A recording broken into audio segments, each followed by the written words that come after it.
since I got over my fear of fiddleheads, which I talk about in more depth in a video that I posted last year. I'll put the link in the description below if you want to learn more about fiddleheads. But since I got over my fear, I've been making them pretty much every spring, and it's something I really look forward to, but I always make them the same way, and I got curious this year to find some recipes that were different than the standard, sauteed and served with a bit of lemon and butter, olive oil, and which is delicious. And like I said, I'll post a recipe for that below. But this year, when I saw that it was available in our farm basket, I got really excited, but then I started looking for recipes that are different from the usual. And I will just tell you right now, this recipe is not a healthy whole food recipe. So if that's what you're looking for in your Fiddlehead search today, this is not. You should find a different recipe, because this is definitely not it. This one is delicious, very, very delicious, but I would definitely not call this a health food. That having been said, you're not going to eat the whole thing or half or even a quarter of it in one sitting anyway. It's like a really nice addition to a brunch menu or something like that, or lunch or whatever, like with salads and fruits and other things. But it is really, really, really good, like better than I thought it was going to be for sure. So I am definitely sharing that with you. And I just wanted to tell you that I'm trying something lately that people have been doing for ages, and I just didn't jump on the bandwagon earlier. And while I'm not like a devout habit stacker, I am finding it really helpful, because I've been using this method a little bit to stay on top of my physiotherapy, and I figured out that because I love exercise, I love to get on the treadmill and I love to do my actual exercise workouts, but I'm like not super great at motivating myself to do my physio exercises because they're uncomfortable and painful, and I know there's a reward at the end, but it's like far away. It's not the same feeling. Like if I jog on the treadmill, I feel good like immediately.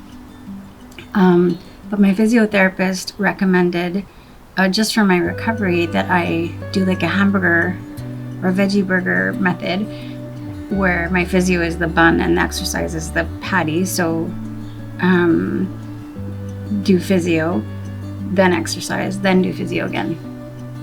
And not only has that been helping me stay motivated to do my physio, but it's actually making the exercising part way easier, and even the recovery from those workouts easier. So I've been doing that, and I've been finding that really, really helpful.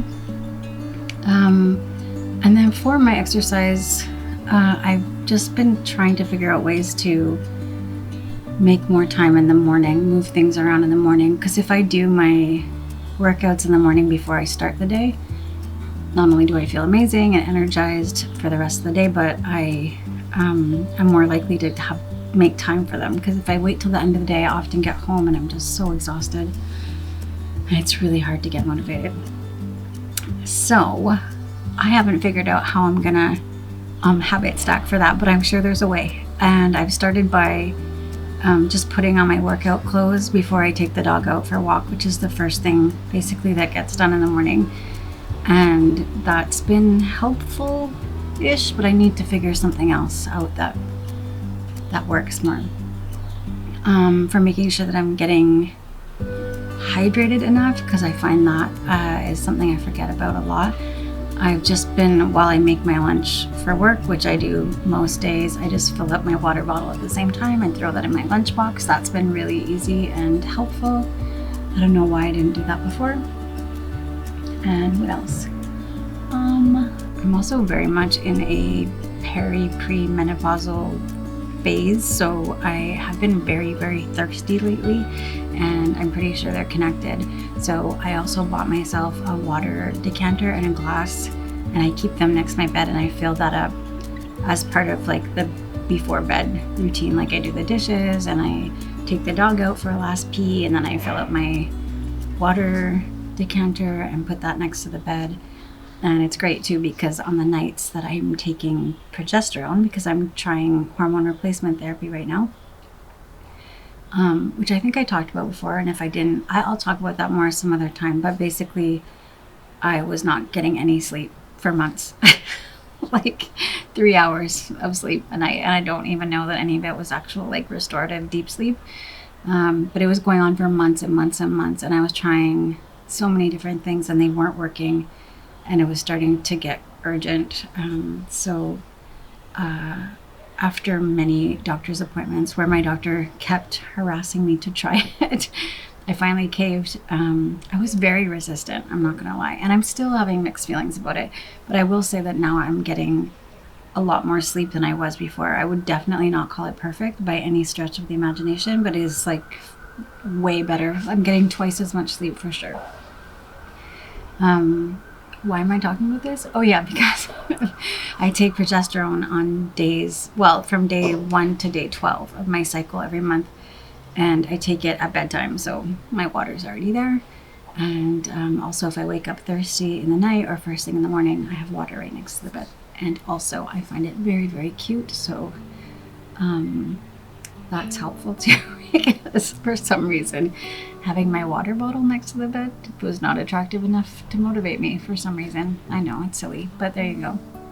Spring is definitely here, and I have prematurely dragged my seedlings outside.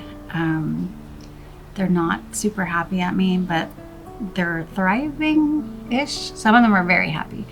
Some of them are a little bit angry at me, and I'm really hoping that they pull through anyway, because I don't have the heart to bring them back into the basement. It's just gross in there, and it's just so beautiful outside right now. And I also, a couple weeks ago, I posted that I had planted my ranunculus. Those were in the greenhouse, so I planted them outside, as well as some dahlias.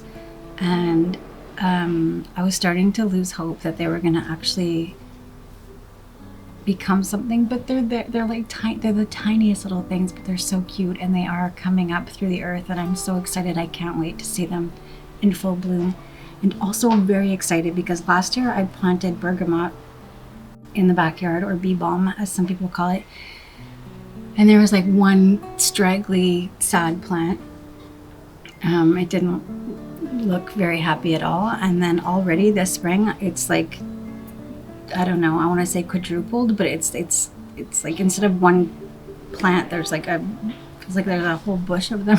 I don't know. And they just look so happy and beautiful and lush, and I can't wait until they flower. And I have a few other plants that came back. The hops, which I did not expect. Usually I bring it inside and I put it to sleep because the box I'm in, I wasn't feeling confident that the roots wouldn't freeze too much. But last year the roots got so big and filled up the box so much, I just gave up trying to dig it out, and I just left it there and hoped for the best. And it's back, and really, really happy, like even happier than it was last year when I got it. Although I bought it in a liquidation pile, like a plant graveyard at Canadian Tire at the end of the season. But I was really not convinced that it was going to come back, and it's back. And so are some of my beautiful herbs, like the oregano is starting to come back, and I have tarragon, which I also didn't know was going to be able to withstand the cold this winter. And I have thyme and sage and a few other beautiful little herbs that we've already started eating, chives and some other stuff. So I took advantage, and I used some of the fresh thyme for the recipe that I'm sharing with you today.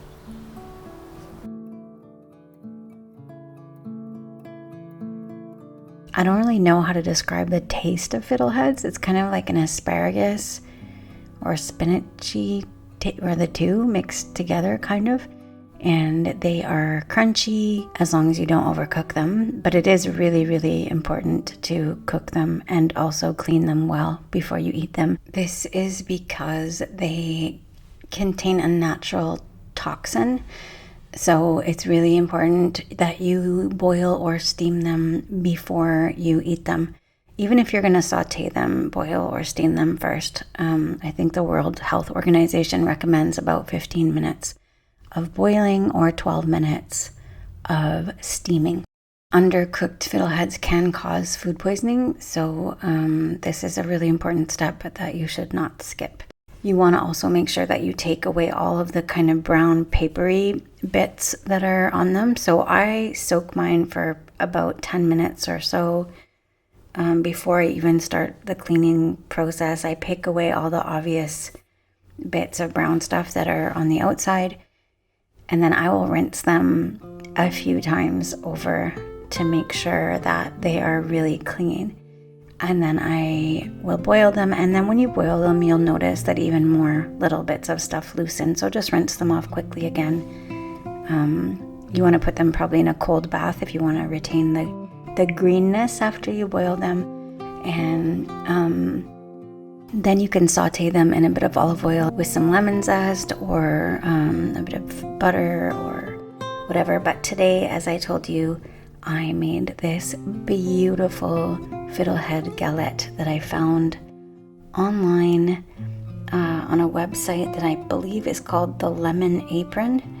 And their recipe is not plant-based, but I made a few tweaks and made a vegan version.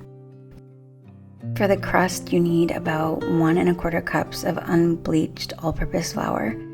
I don't know why I said about, that's how much you need, 1 1/4 cups, but I'm kind of a cowboy in the kitchen, so I often don't measure exactly. I tried to today though. And you add 1/4 teaspoon of kosher salt and 2 teaspoons of fresh or dried herbs. And I didn't measure my herbs, as I said. I just kind of go rogue, but I did use some of the fresh thyme that's growing in the planter box outside, as I told you. You whisk these dry ingredients together, and then you are going to grate some very cold or frozen butter into your flour. This is the less than healthy part because it's 1 stick of butter, which is a lot, and this is why I said you do not want to eat a half of this or even 1/4 of it. It's not a meal, it's like a little delicious side dish. And then you're just gonna gently mix the butter into the flour mixture with your fingers until it's kind of a crumbly, coarse texture.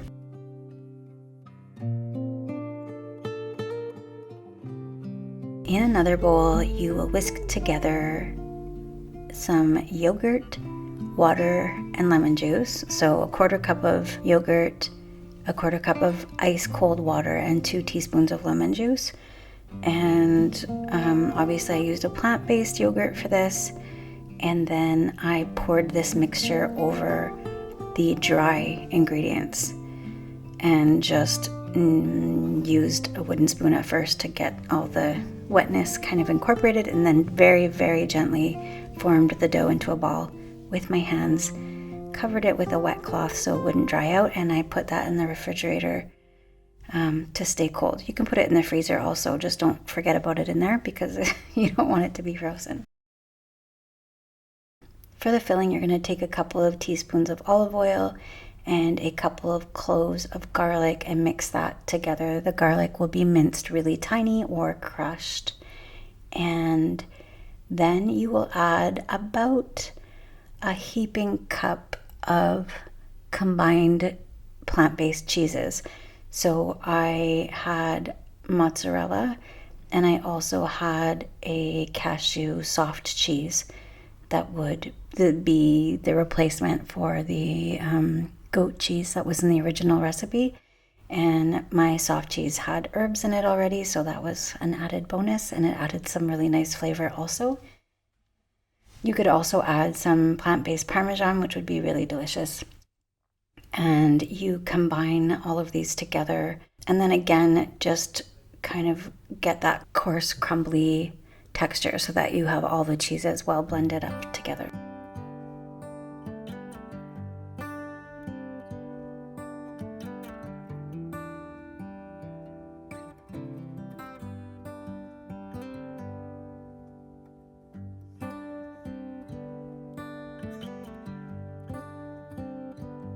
I rolled my dough out onto a piece of parchment paper, and And then I tried to evenly distribute the mixture of plant-based cheeses over the dough. And then I added my boiled Fiddleheads.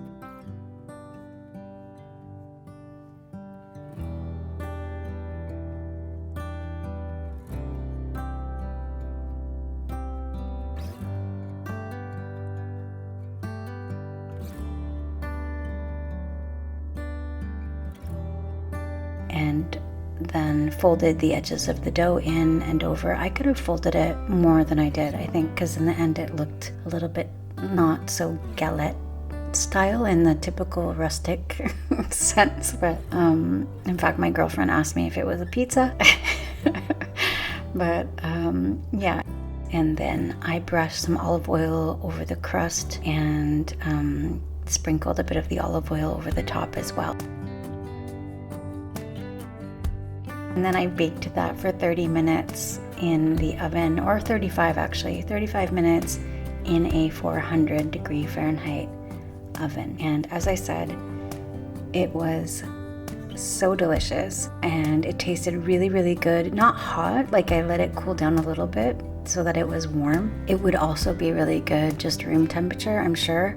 Maybe not so much cold because, as you saw, there was quite a lot of butter in the crust. But this is definitely the flakiest, most beautiful pastry I've ever made. Way too much butter, not something I'll do on a regular basis, but I have to admit it was so flaky and it was just perfect. If you don't have access to Fiddleheads or you missed Fiddlehead season, this recipe, just the way it is, would be also really perfect with asparagus. Thank you so much for taking the time to watch this. It means so much to me. I say that every time. I mean it every time. I thank you and I thank you. And if you are a Patreon subscriber, I can't thank you enough for believing in this work that I'm doing and being a part of it and helping to make this channel possible. Thank you. And if you are someone who would like to work one-on-one with me for naturopathy or nutrition, there is a booking link in the description below. I'll be back very, very soon. And in the meantime, take really good care of yourselves.